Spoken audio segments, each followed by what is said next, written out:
ചമയങ്ങളില്ലാതെ, ചായമില്ലാതെ, മായമില്ലാതെ. ഹൈസ. കാർഷിക മേഖലയിൽ വ്യത്യസ്തമായ പ്രവർത്തനങ്ങൾ നടത്തുന്നവർക്ക് നൽകുന്ന അവാർഡുകൾ അവരുടെ തുടർന്നുള്ള പ്രവർത്തനങ്ങൾക്ക് ആത്മവിശ്വാസം വർദ്ധിപ്പിക്കുമെന്ന് കൃഷി വകുപ്പ് മന്ത്രി പി പ്രസാദ് പറഞ്ഞു. മൂവാറ്റുപുഴ EEC മാർക്കറ്റിൽ നടക്കുന്ന കാർഷികോത്സവ് 2025 നടന്ന കർഷക അവാർഡുകൾ വിതരണം ചെയ്ത് സംസാരിക്കുകയായിരുന്നു മന്ത്രി.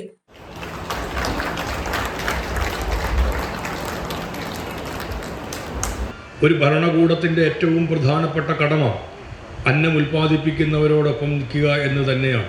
കാരണം ഭക്ഷണമില്ല എങ്കിൽ അത് ഏത് യുദ്ധത്തെക്കാളും വലിയ പ്രതിസന്ധി ഏത് പ്രദേശത്തും ഉണ്ടാക്കും. യുദ്ധങ്ങൾ തകർത്തെറിയുന്നതിനേക്കാൾ ജീവിതങ്ങളെ തകർത്തെറിയുന്നത് ഭക്ഷണമില്ലാത്ത അവസ്ഥയാണ്. ഭക്ഷണം ഉണ്ടാകുന്നത് കൃഷിയിലൂടെയാണ്. അപ്പോൾ കൃഷിയില്ല എങ്കിൽ പിന്നെ അതിനേക്കാൾ ഭയാനകമായ സ്ഥിതിവിശേഷം വേറെ ഇല്ല എന്ന് അർത്ഥം. അതുകൊണ്ട് തന്നെയാണ് നേരത്തെ പറഞ്ഞൊരു മുദ്രാവാക്യത്തിലേക്കെല്ലാം എത്തിയത് രാജ്യം.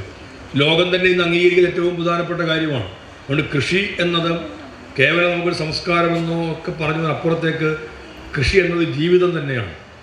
മറ്റുള്ളവരുടെ ജീവിതത്തിന് വേണ്ടിയാണ്, അല്ലെങ്കിൽ എല്ലാവരുടെയും ജീവിതത്തിന് വേണ്ടിയാണ് കൃഷി എന്ന് പറഞ്ഞൊരു പ്രക്രിയ ലോകത്ത് നടക്കുന്നത്. മറ്റുള്ള ആളുകൾക്ക് വേണ്ടി എന്ന് പറയുമ്പോൾ ചെയ്യുന്ന ആൾക്കാരെ ഒഴിവാക്കി നിർത്താൻ പാടില്ലാത്തതാണ് എല്ലാവർക്കും വേണ്ടിയും എന്ന് ഞാൻ പറഞ്ഞത്.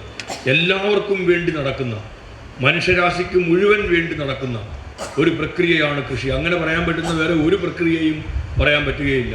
ഒരു കാര്യത്തെയും ഒരാൾക്കും ചൂണ്ടിക്കാണിക്കാൻ പറ്റില്ല. ലോകത്ത് ജീവിച്ചിരിക്കുന്ന മുഴുവൻ മനുഷ്യർക്കും വേണ്ടിയും നടക്കുന്ന ഒരു പ്രക്രിയ ഉണ്ടെങ്കിൽ, ആ ഒരു പ്രവർത്തനം ഉണ്ടെങ്കിൽ ആ പ്രവർത്തനത്തിൻ്റെ പേര് കൃഷി എന്നതാണ്. ഇതേപോലെ ചൂണ്ടിക്കാണിക്കാൻ വേറെ ഒന്നും ഉണ്ടാവുകയില്ല. ഇതാണ് കൃഷിയുടെ ഏറ്റവും വലിയ പ്രാധാന്യം എന്നതാണ്. ആ പ്രാധാന്യത്തെ ഉൾക്കൊണ്ട് നിൽക്കുന്നവർക്ക് ജീവിക്കാൻ, അന്തസ്സാർന്ന ജീവിതം നയിക്കാനുള്ള സംവിധാനവും എല്ലാം ഒരുങ്ങേണ്ടത് ആവശ്യമാണ്. ആ സംവിധാനം ഒരുക്കൽ എന്നതാണ് നമ്മൾ കർഷകർക്ക് പിന്തുണയും പിൻബലവും കൊടുക്കുക എന്ന് പറയുന്നത്. അവാർഡ് അതിനകത്ത് ഒരു ചെറിയ ഘടകം മാത്രമാണ്. നമ്മളെക്കൊണ്ട് സാധ്യമാവുന്ന തരത്തിൽ അവരുടെ കാർഷിക പ്രവർത്തനങ്ങളിൽ എന്തെല്ലാം പിന്തുണ കൊടുക്കാൻ പറ്റുമെന്നുള്ളതാണ് നമ്മൾ ആലോചിക്കേണ്ട ഏറ്റവും പ്രധാനപ്പെട്ട കാര്യം. കാർഷിക മേഖലയിൽ വിവിധ വിഭാഗങ്ങളിൽ മികവ് തെളിയിച്ചവരെയാണ് ചടങ്ങിൽ ആദരിച്ചത്.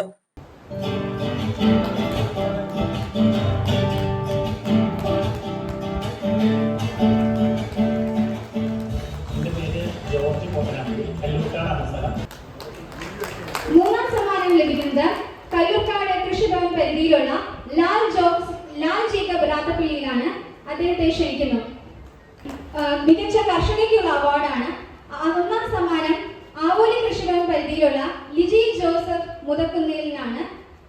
കാർഷിക മേഖലയിലെ വിവിധ വിഷയങ്ങളിൽ മികച്ച റിപ്പോർട്ടർക്കുള്ള അവാർഡ് KM ഫൈസലിനും, മികച്ച കർഷകനുള്ള അവാർഡ് പോത്തനാംമുഴിയിൽ ജോർജ് P ജോസിനും, രണ്ടാം സ്ഥാനം പായിക്കാട്ട് ജോർജ് ജോസഫിനും, മൂന്നാം സ്ഥാനം റാത്തപ്പള്ളിൽ ലാൽ ജേക്കബിനും, മികച്ച കർഷകയ്ക്കുള്ള അവാർഡ് മുത്തകുന്നേൽ ലിജി ജോസിനും, രണ്ടാം സ്ഥാനം മുണ്ടപ്ലാവുങ്ങൽ അന്നക്കുട്ടി കുര്യാക്കോസിനും, മൂന്നാം സ്ഥാനം നിറമ്പുഴ മറിയാമോൾ ജോണിനും, മികച്ച കർഷക വിദ്യാർത്ഥിയായി പറവിടക്കുന്നേൽ ജെറിൻ മാത്യുവിനും, മികച്ച ക്ഷീര കർഷകനായി ചിറ്റേത്ത് ഫ്രാൻസിസ് ജോർജിനും, മികച്ച കർഷക സ്ഥാപനത്തിനുള്ള അവാർഡ് പണ്ടപ്പള്ളി സ്വാശ്രയ കർഷക വിപണന സമിതിക്കും, മികച്ച സ്കൂളിനുള്ള award Thazhuvamkunnu holy family public സ്കൂളിനും, മികച്ച അഗ്രിടെക് സ്റ്റാർട്ടപ്പിനുള്ള അവാർഡ് ജോൺ മാത്യുവിനും, മികച്ച ഫോട്ടോഗ്രാഫർക്കുള്ള അവാർഡ് ദിനേഷ് K സഹദേവനും, തരിശ് കൃഷി പ്രോത്സാഹനത്തിനുള്ള അവാർഡ് ജയരാജ് തൃക്കളത്തൂരിനുമാണ് മന്ത്രി സമ്മാനിച്ചത്.